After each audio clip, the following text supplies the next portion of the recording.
Ok, gravando. Bem, hoje nós vamos falar um pouquinho sobre música e poesia. É uma aula um pouquinho maior, mas talvez mais descontraída. Nós vamos começar, basicamente, a nossa última aula, né? É a quinta aula de interpretação de texto e a nona aula de inglês como um todo. Então, é o último dia que a gente vai ter essas aulas. E a gente começa introduzindo os gêneros líricos. Para falar de música e poesia, e, no caso canção e poema mais especificamente, a gente vai primeiro abordar a classificação aristotélica dos gêneros literários. Aristóteles, lá nos tempos de Alexandre o Grande, na Grécia Antiga, vai falar que os gêneros são divididos em gêneros épicos, líricos e dramáticos. E aí, esse gênero épico teria uma narração, uma aventura heróica, algo do tipo. O dramático estaria mais associado à questão das peças de teatro.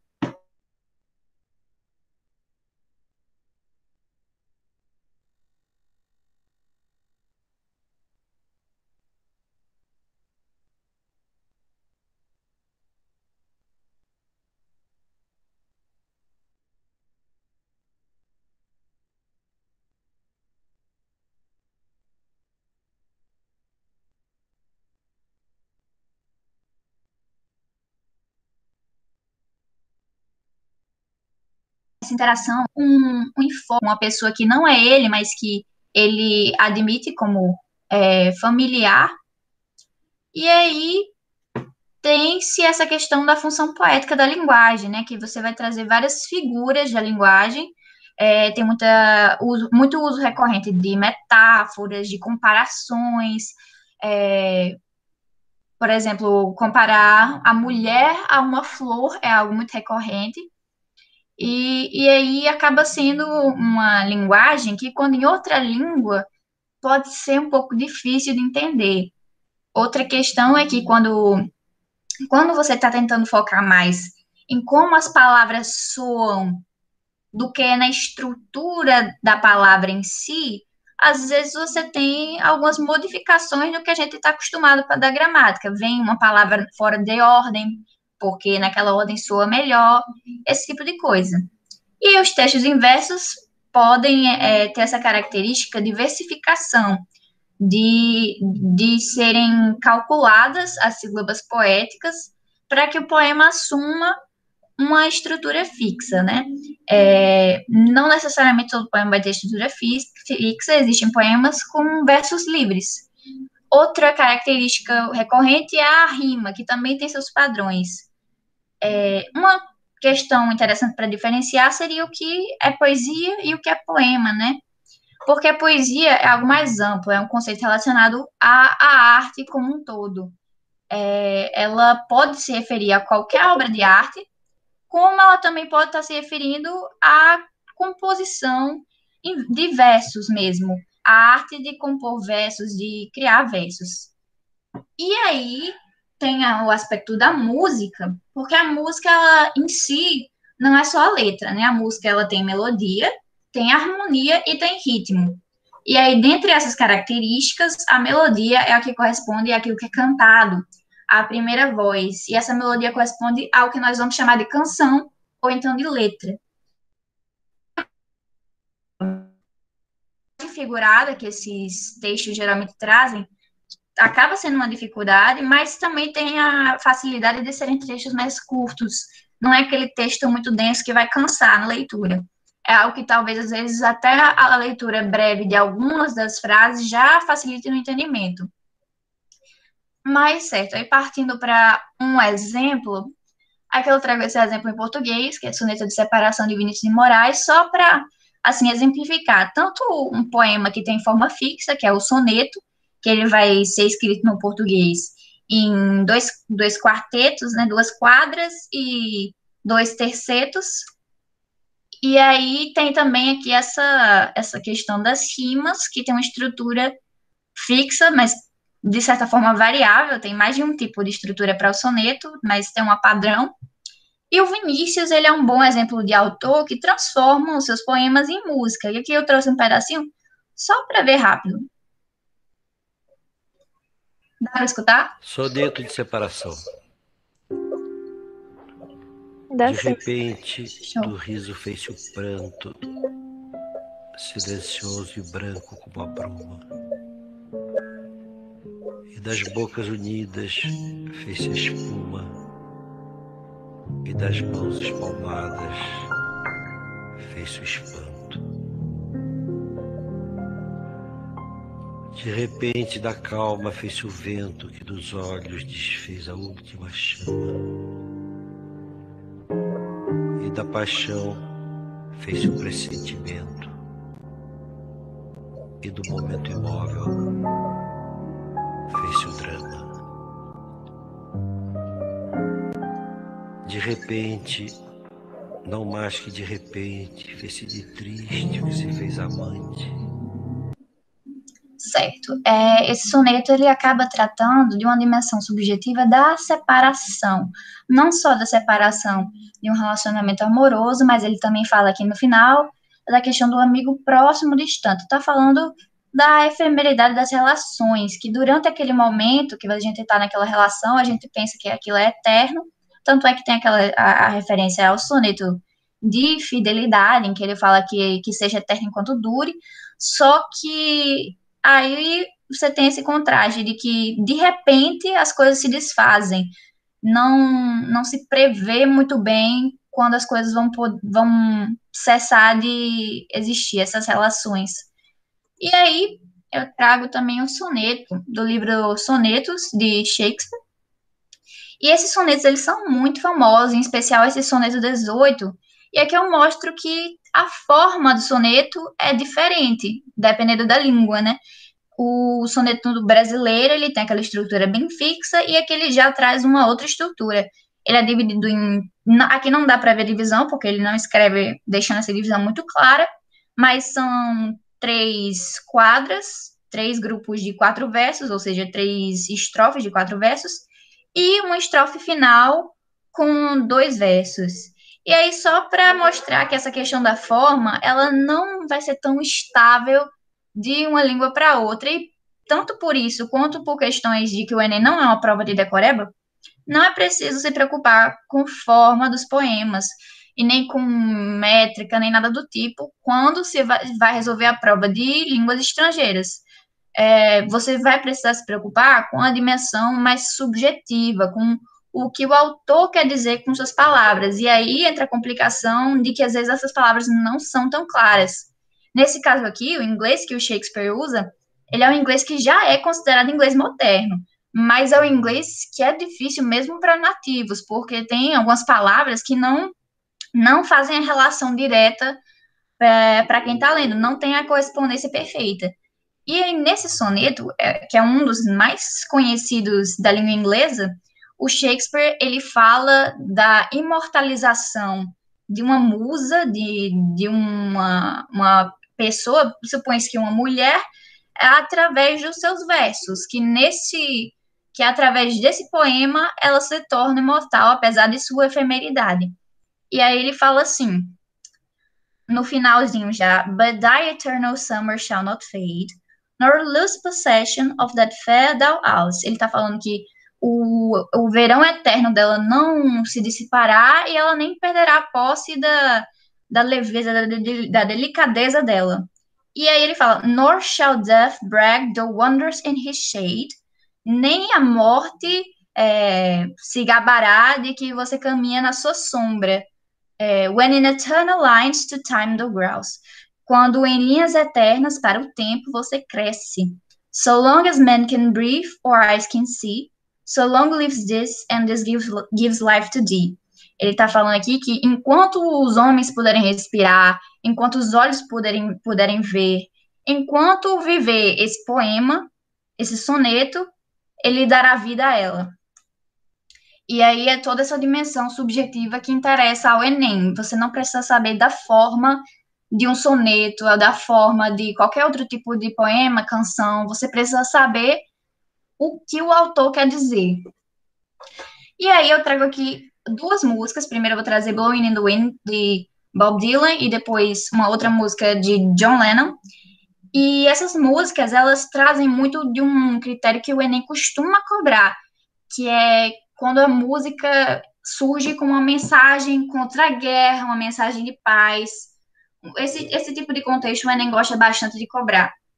E aí ele vai falar na música dele, o Bob Dylan, ele é um cantor, um compositor muito famoso, ele ganhou um Nobel de literatura, inclusive, e ele escreveu isso aqui aos 21 anos, e é uma música em que ele fala, ele escreve isso num momento de crise, um momento de guerra, e ele diz, e em quantos anos algumas pessoas vivem, existem, até que elas sejam permitidas ser livres. Sim, e em quantos anos um homem pode virar sua cara e fingir que ele não viu nada, e fingir que ele não viu?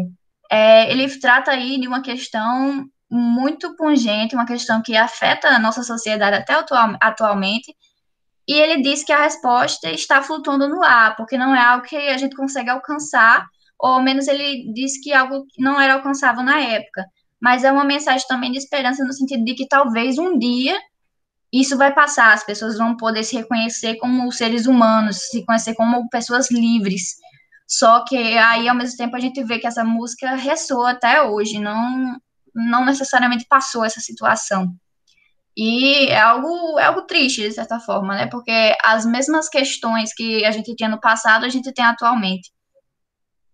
E aí também tem a música Imagine, do John Lennon, em que ele traz aqui como consideração como seria um mundo se não existissem as coisas que as pessoas lutam por exemplo, questões de poder, questões de religião, todas aquelas questões que movimentam os ânimos, que criam divergências entre as pessoas, ele pede para as pessoas tentarem imaginar o mundo sem tudo aquilo, para que elas lutem por esse mundo, mesmo que ele não exista.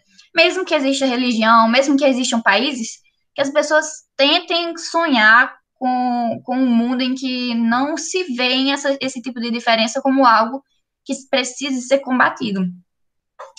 E é toda essa questão. Essas músicas, elas trazem um tema comum, né, que é a questão da paz e da igualdade entre os homens.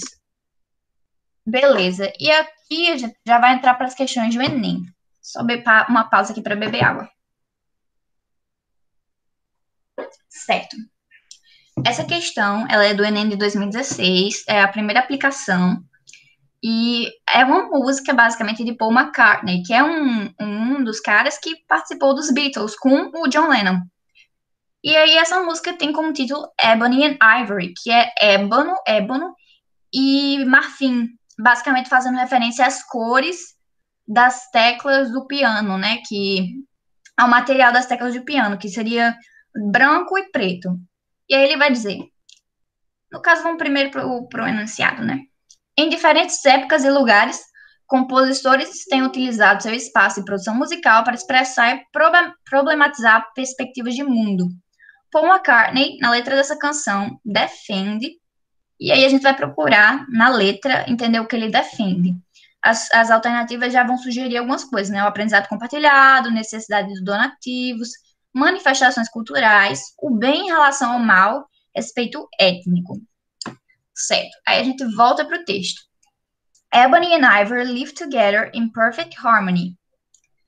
Ébano e marfim vivem juntos em perfeita harmonia.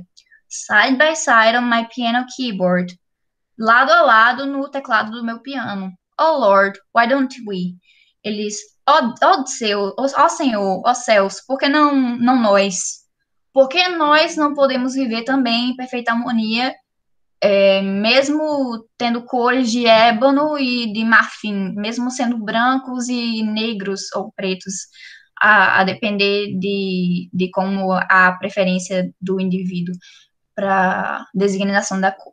Mas é basicamente esse o tema que ele já traz nas duas primeiras linhas, de harmonia, de convivência, em relação ao aspecto da cor. Ele traz essa metáfora das teclas do piano. E aí, com isso, assim, dá para ter uma ideia de qual alternativa seria a mais correta? A letra E, né? O respeito étnico, eu acho. Isso, é isso mesmo.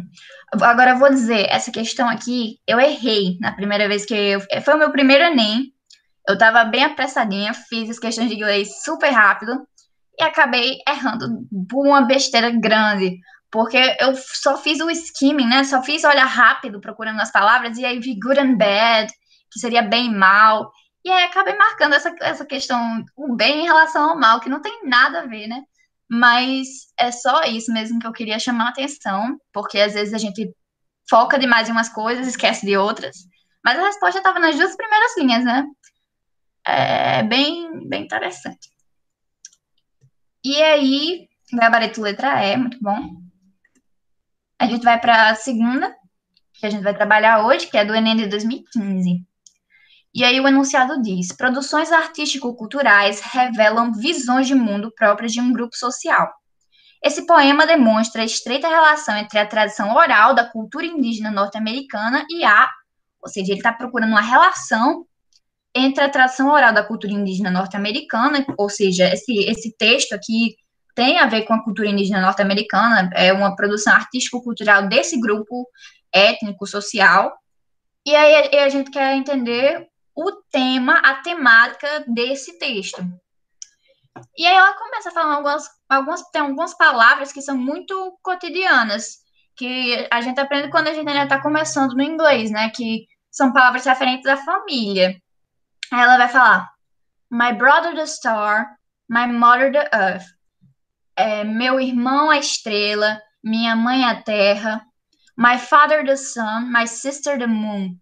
Meu pai o sol, minha irmã a lua. To give my life, to give my life beauty, to my body give strength.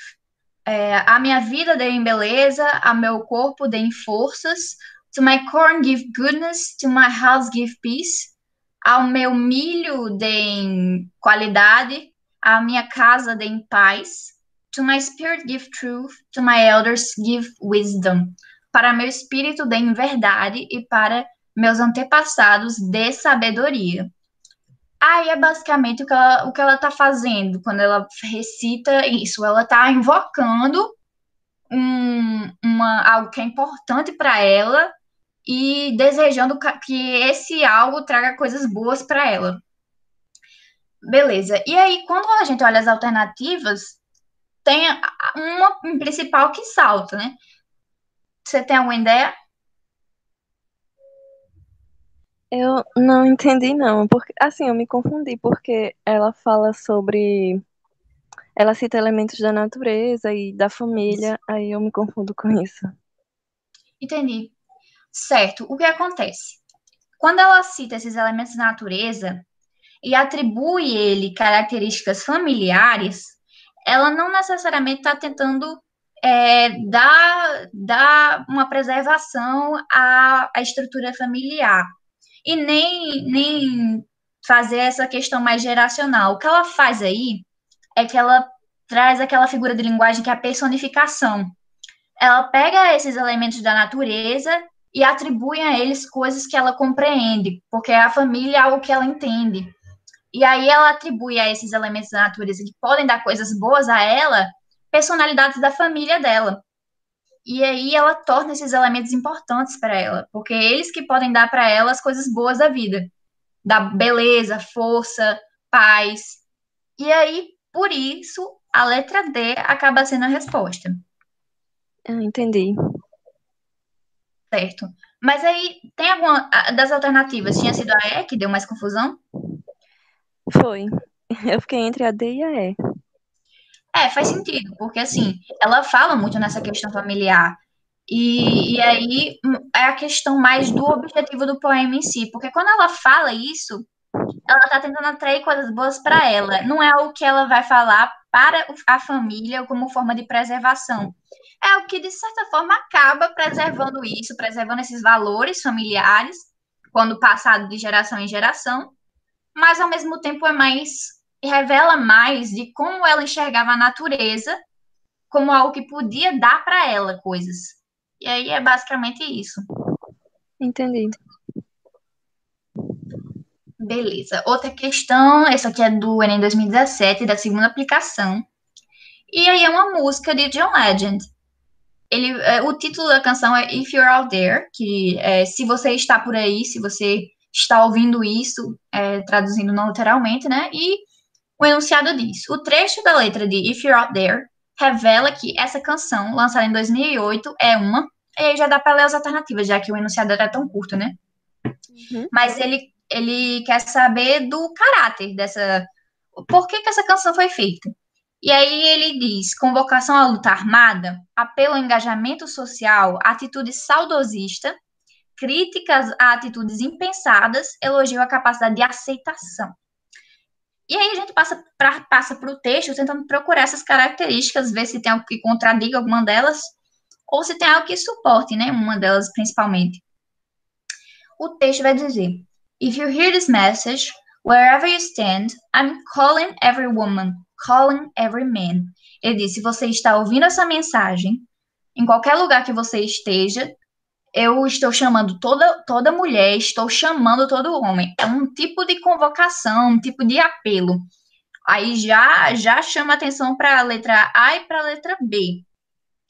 We're the generation. We can't afford to wait. The future started yesterday and we're already late. Nós somos a geração, nós não podemos esperar. O futuro começou ontem e nós já estamos atrasados. A e B continuam parecendo relativamente ok. E aí ele vai dizer: We've been looking for a song to sing, search for a melody, search for someone to lead. We've been looking for the word to change. If you feel the same, we'll go on and say. Agora, a questão é, todo o texto vai suportar essa A e essa B. Só que você chega nesse último parágrafo.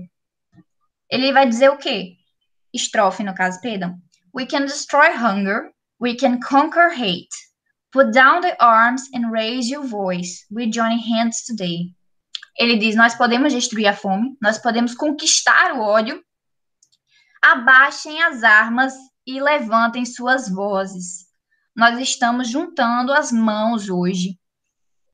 E aí acaba revelando que o gabarito é a letra B, né? Porque ele não quer que as pessoas entrem em conflito armado. Ele está convocando as pessoas, mas não é para luta armada. Ele está convocando para que elas se engajem numa causa, que elas tentem combater, né, essa situação global. Então a resposta seria a letra B. Essa questão ficou clara ou teria alguma alternativa que causaria dúvida? Não, ficou clara. Show. Então é gabarito letra B. Aqui a gente traz outra questão do Enem de 2011, que vai também trazer outra canção. E aí, nesse caso, é uma canção de Bob Marley. Acaba sendo um tópico comum, essas canções de Bob Marley, de John Lennon, Paul McCartney, Bob Dylan, todas essas personalidades desse período que envolveu muita guerra, muita, assim, um confronto por parte da produção musical a essa situação de guerra, de condição de guerra, acaba sendo um tema muito popular no Enem. E aí ele traz esse tema que o título da canção é Guerra. E o enunciado diz: Bob Marley foi um artista popular e atraiu muitos fãs com suas canções. Ciente de sua influência social, na música War, o cantor se utiliza de sua arte para alertar sobre. Aqui é útil saber um pouquinho sobre Bob Marley, né? Mas mesmo que não se soubesse que ele é um cantor de reggae negro que defende a paz e a igualdade entre as pessoas, dá para a gente tentar procurar as características, né? No texto.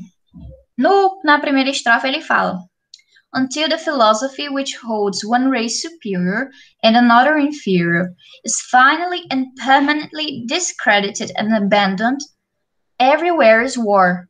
Me say war. Aqui ele fala me say war, não é uma frase que está gramaticalmente correta, porque seria ou I say war, que é eu digo guerra, ou we say war, nós dizemos guerra. Mas ele falou me say war por uma escolha realmente de representar uma forma como ele fala, uma sonoridade que é própria dele, e aí o parágrafo vai falar, basicamente, que até que a filosofia, que coloca uma raça como superior e outra como inferior, esteja finalmente e permanentemente desacreditada e abandonada, todo lugar está em guerra. Eu digo guerra. Aqui eu acho que ele justamente colocou me também para falar como se fosse o we e o eu ao mesmo tempo. Desculpa. Mas, basicamente, ele está falando aí em vários termos que são parecidos com o português, dá para perceber, porque filosofia, superior, inferior, permanentemente, finalmente, desacreditado, abandonado, isso tudo está muito parecido com o português, então bem fácil de compreender em tese. Ele basicamente está dizendo que enquanto essa filosofia existir, haverá guerra. Ok, então a gente já vamos partir aqui para as alternativas tentando pensar. A inércia do continente africano diante das injustiças sociais. Não tem uma menção disso até agora. A persistência da guerra enquanto houver diferenças raciais e sociais. Essa parece a mais próxima, de acordo assim, com essa primeira estrofe. As acentuadas diferenças culturais entre os países africanos. Não teve nada até agora falando sobre isso. As discrepâncias sociais entre moçambicanos e angolanos como causa de conflitos. Se você volta no texto, ele fala da Angola, do Moçambique, aqui nessa terceira estrofe. Mas até agora a gente não viu nada que aponte para isso. E na letra E ele fala a fragilidade das diferenças raciais e sociais como justificativas para o início de uma guerra. Justamente o contrário. Essa letra E pode acabar pegando quem lê rápido no pulo, porque ele vai dizer que a fragilidade dessas características torna elas como justificativas para a guerra que não são plausíveis. Só que ele está falando justamente o contrário. Enquanto essas diferenças raciais e sociais existirem, vai haver guerra. Ele está falando que ele diz guerra enquanto isso ocorrer. Então acaba sendo um pouco óbvio se você considera isso como essa questão. Tem duas alternativas que vão falar principalmente dessas questões de diferenças raciais e sociais. A primeira estrofe já direciona para a letra B. Mas, assim, é uma questão que pode causar algumas dúvidas. Eu queria saber de vocês se tem alguma que causa mais. Não, eu tava pensando na letra B mesmo. Eu Certo. marcaria B. Tranquilo. Mas aí é justamente isso que eu tava falando. Letra E poderia causar dúvida em alguém que leu rápido demais, mas acaba sendo a que fica mais distante da resposta correta. Quando ele fala de discrepâncias sociais, assim, tem algumas aqui que possam parecer coerentes quando se lê o texto todo. E aí, se você marca, não é nem um pouco disso. Se você marca uma alternativa que está muito distante da correta, você acaba perdendo mais. E se você marca uma alternativa que a maioria considerou como razoável ali, como perto do correto, acaba que o TR lhe favorece um pouquinho. Ele vai dizer, essa pessoa aqui não chutou total, ou talvez tentou fazer algum processo aqui. E aí acaba melhorando a nota, quando você, mesmo que você tenha dúvida entre duas alternativas, se você se aproxima bastante da resposta mais correta, porque tem isso, às vezes tem mais de uma resposta correta, se você se aproxima mais dela, você consegue uma pontuação melhor. E é basicamente isso, gabarito letra B. E muito obrigada. Aí, assim, tem a ficha que eu preparei, que tem dois exemplos e 3 questões para resolução. Se quiser dar uma olhadinha também na de espanhol, porque ela fez uma ficha diferente da minha também, né? E é isso. Se tiver mais alguma dúvida, é só entrar em contato. Ou então falar aqui agora mesmo, sem problemas. Eu posso desligar a gravação, se for necessário. Não, acho que não ficou nenhuma dúvida, não. Show. Então, vou parar a gravação. E é isso, a nossa última aula. Obrigada, viu? Nada. E